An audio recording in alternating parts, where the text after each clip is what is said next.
Hello everyone, this is TipTop Gaming here today with another Magic the Gathering kind of news video. Now, every day on Daily MTG, which is their daily Magic the Gathering news site, there's always an article. Now, these articles aren't always news, and this one isn't exactly news, but there's a lot of interesting information that could show you the future of Magic the Gathering, whether it's a good one or a bad one. So what I'm going to do is I'm going to read through it, word for word, and then at the end I'm going to basically summarize it and tell you my thoughts on it. Alright, or like at the end of each paragraph. Hello everyone, my name is Brian Hawley, and I lead a play design team for Magic. Today we announced some standard bans that you can read about here. Additionally, this past year we've had a lot going on, so on behalf of Play Design, I'd like to take a bit of time to walk through where we are, how we got here, what we've learned, and where we're going next. So, from my brief reading, this is all going to be kind of fresh to me. I read a little bit of it. It looks like they were like, we made a mistake, because this happens at the same time as the band announcement, and they talk about power in this, so I'm assuming they're going to be like, we've pushed the power level too hard. But the issue is, if they reduce the power level of the next set, it's not going to sell well, because everything before it was super powerful, so they kind of have to bite the bullet to lower the power level. Alrighty, for the period starting in Battle for Zendikar and going through Core Set 2019, what was then called R&D, made a conscious effort to gradually power down our marquee sets, and by extension, our standard format. Which is good. You don't want things to be super duper powerful, because then things start getting really control-y. Our primary goal with that direction was to open up design space, mostly in higher cost cards, and in effects typically not impactful enough for competitive gameplay. We succeeded in those goals, but there was a cost that outweighed the benefits. Our main booster set should be for everyone, and at that lower power level, if you didn't play Standard, we weren't really making cards for you. On top of that, within Standard, the lowest power level meant that the format was more sensitive to cards that missed on power level.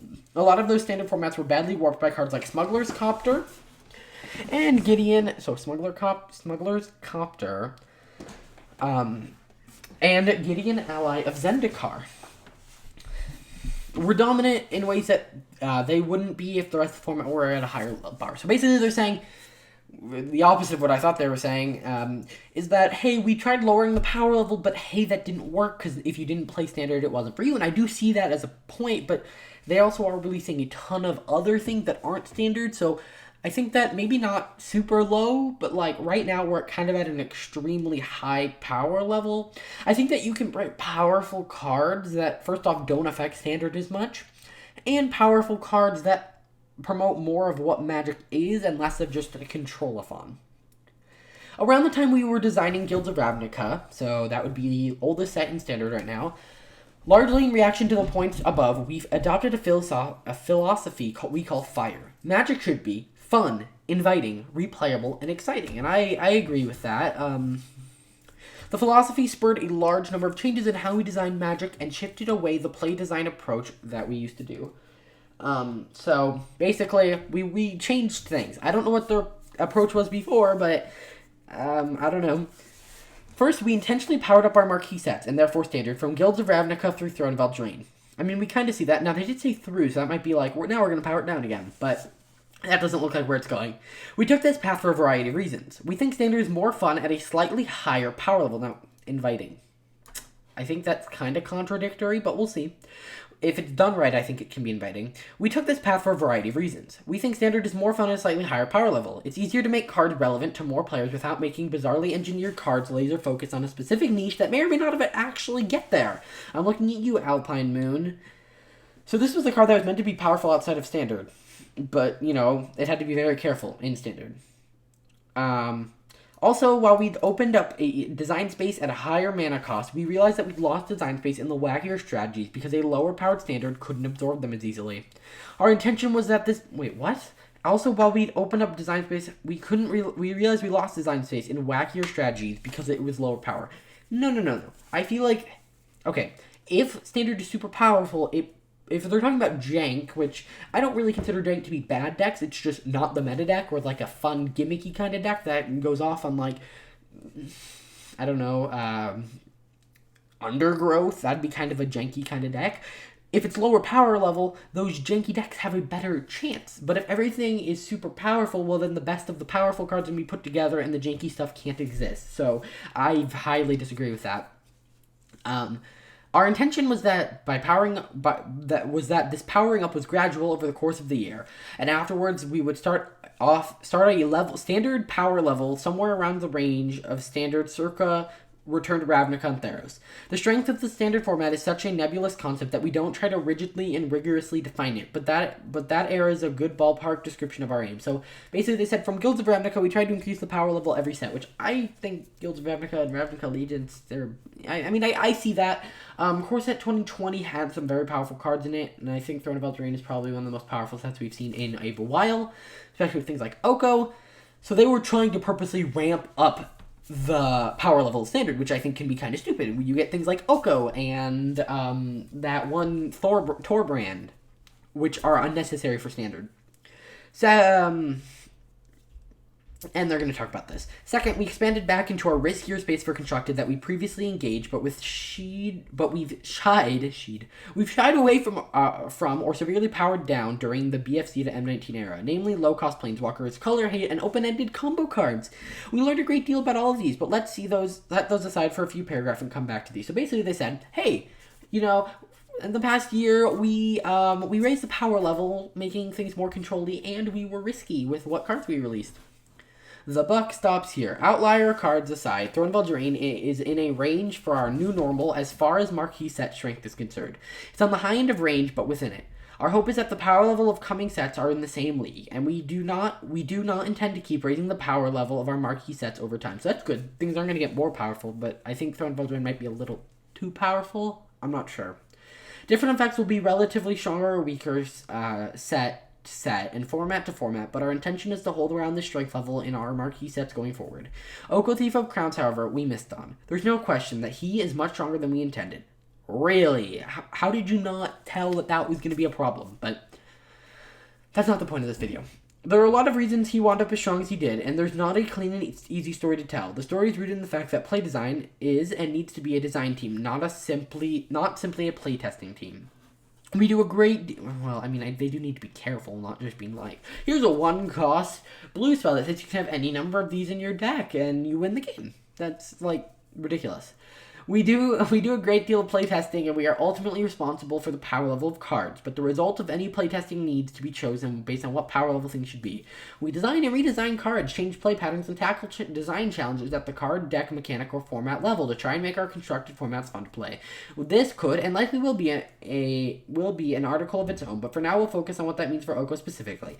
Alongside power level, we were working on different structures for the food deck, moving planeswalkers around on the mana curve to react to shifting costs elsewhere in the file, and turning through the variety of designs to try and find something that had any hope of being a fun constructed card. So basically they were like, we need to balance food, and somehow Oko ended up at a 3 cost. Earlier versions of Oko had most of the power tied up in a much broader stealing ability, which was even less fun for the opponent than turning it into an elk.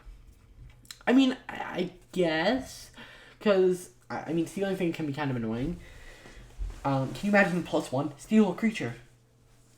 Totally what's coming. Ultimately, we did not properly respect his ability to invalidate essentially all relevant permanent types, and over the course of a slew of late redesigns, we lost sheer sight of the raw power of the card and overshot it by no small margin.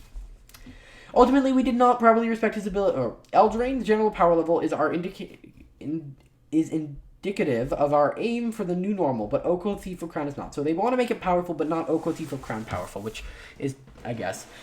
As we've shifted into the fire philosophy, we've seen, well, that's what standard is, fire. We've seen and learned a lot. In this section, I'd like to talk through a grab of many things that we learned and where we're taking those learnings and going forward. One note of caution, though. Given that we are working far into the future, it may take some time to see the impacts of these efforts. Coming out of an era which has been great, an era with green being at times borderline unplayable by virtue of its inability to proactively interact with opposing creatures, we've tried the last two sets to lean into green's ability to fight enemy creatures. As we see the impacts of it, it's leaving green's suite of effects a little bit too incomplete. I saw a post on Reddit, actually, that was like, green has the best creatures, the best kill spells, the best counter spell, which was referencing Veil of Summer, the best planeswalkers. So, this was a big shift. Looking at the color pie hosticality, it steps into a hybrid creature removal space usually occupied by white, but does it better. We'll be looking to narrow Green's mechanic expression slightly and investigate other ways to let Green navigate boards littered with opposing creatures. So they're going to find new ways for Green to deal with creatures. 3-mana Planeswalkers are riskier space that we were giving them credit for. Even when we were giving them a lot of credit. We've seen some that occupy fun space, like Domri and Gideon. But we've also seen several invalidating large swaths of cards. For example, Teferi and Oko. We'll likely continue making 3-mana Planeswalkers, but sparingly and carefully with the question of, if the Planeswalker is strong, what could push it out of the environment at the front for it? What could it push out of the environment at the forefront of the conversation? So we're going to keep printing 3-cost Planeswalkers, but we're going to be more careful. So what I understand is they lowered power level, then they raised power level, then they're going to try and find a nice balance with 3-cost Planeswalkers in there, which have honestly been the problem. I mean, Teferi, it stinks whenever he hits the board. Oko, it sucks whenever he hits the board. So yeah. In particular, we were leaning too hard on Planeswalker's ability to be attacked and how much less reliable that counterplay is on the 3-mana Planeswalkers. The further we deviate from the basic 4 and 5-mana Planeswalker loyalty schemes that we've explored many times now, the more careful we need to be about rechecking our assumptions about how they impact the game. Beyond that, as soon as we're able to, we'll be including more and more varied cards to provide avenues for Planeswalker interaction outside the combat step. So expect a bunch of Planeswalker removal and kill spells in the future. The nature of designing Magic is that we are never sure precisely how the metagame will turn out, so we design in a variety of probabilistic shots to provide safeguards and counterplay against things that may or may not show up. We've seen some of these safeguards end up in Ravager Worm for non-basic lands, and some end up in a High Point and causing problems of themselves to fail summer. There isn't a clear answer to threading this needle, but our first clear path forward will be taking in the wider variety of less aggressive shots, aiming for more playable worst cases and less punishing best cases.